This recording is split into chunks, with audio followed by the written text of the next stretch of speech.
Good day, learners. Welcome to English Made Easy with Teacher Joanne. In this learning session, you are expected to learn how to make or compose sentences such as compound and complex sentences that show cause and effect relationship. So guys, brace yourself for another fun-filled and exciting lesson.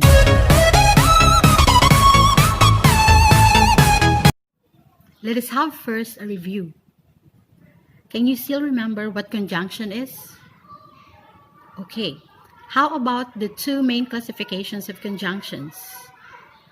I hope you can still recall the meaning of conjunction and the examples of conjunctions. We will be needing our knowledge in conjunctions so that we will be able to compose or make complex and compound sentences. Conjunction is a word or phrase that connects or joins words, phrases, or even clauses.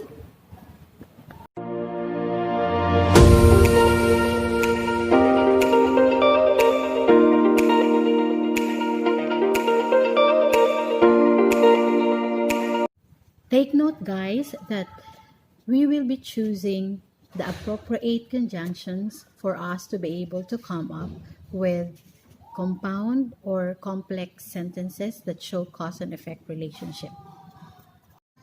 I understand that it's not easy to make or compose sentences. So don't worry, guys. I will be guiding you on how to make those. So let us first discuss what is a cause and effect relationship. A cause and effect relationship describes something that happens and explains why it happens.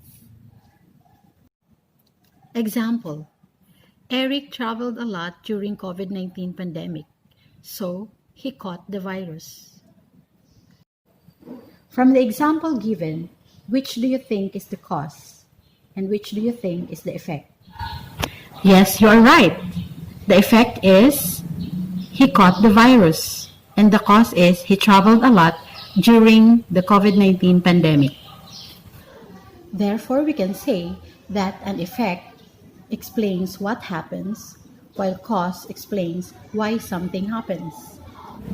Effect is a result of a situation, while cause is the reason why a certain situation occurs.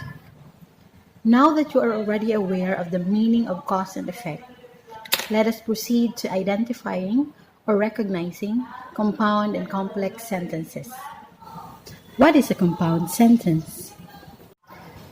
A compound sentence is a kind of sentence that is made up of two independent clauses or sentences that are connected by a coordinating conjunction. Example, Francia came to school late for she forgot to set her alarm clock. In this compound sentence, what conjunction was used to connect two independent clauses?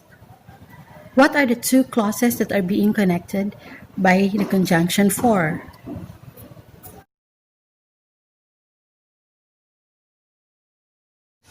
Which independent clause bears cause? And which independent clause bears the effect? I guess you are right. The cause is she forgot to set her alarm clock. And the effect is she came to school late. Let's take another example. Pablo finds modular distance learning very difficult, so he plans to quit. Can you identify the conjunction used? How about the two independent clauses? Which do you think is the effect and which do you think is the cause?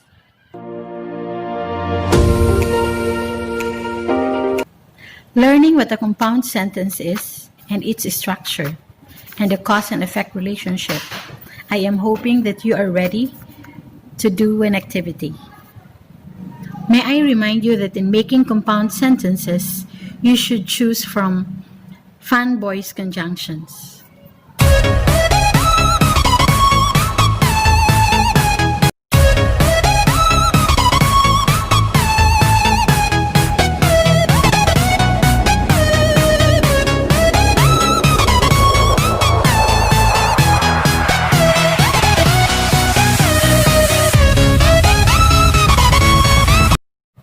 How's your answers? Did you get it correctly? I hope so.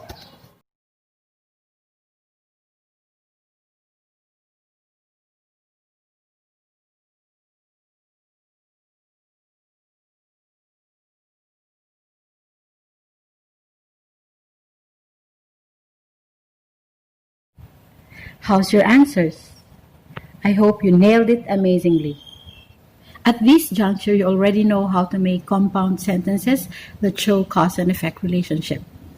We may now proceed to identifying complex sentence and composing complex sentences that show cause and effect relationship. What is a complex sentence?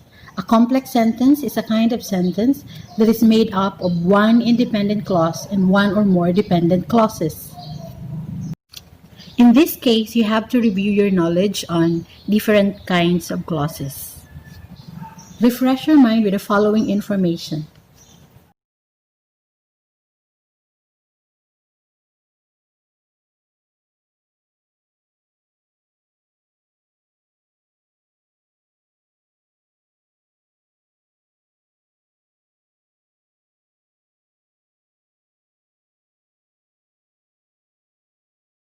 Let us take this as an example.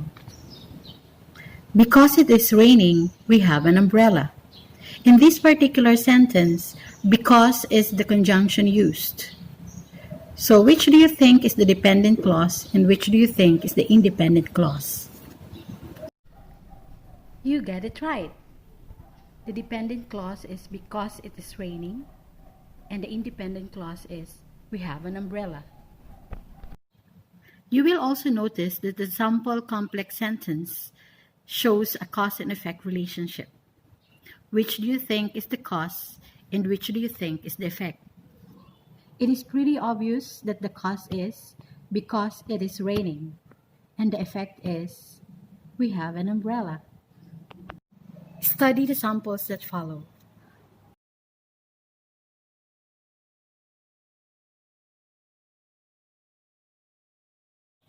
It is important to note that when composing complex sentences that show cause and effect relationship, we should choose appropriate conjunctions such as since, because, consequently, and many more.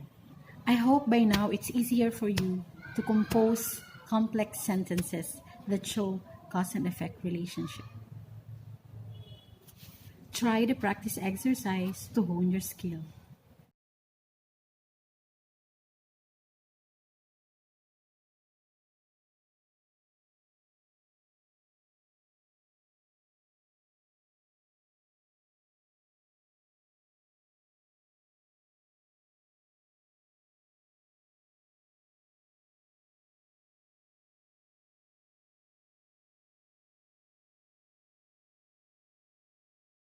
I am sure that you can now make your own sentences. Good luck. Thank you for your patience and see you again.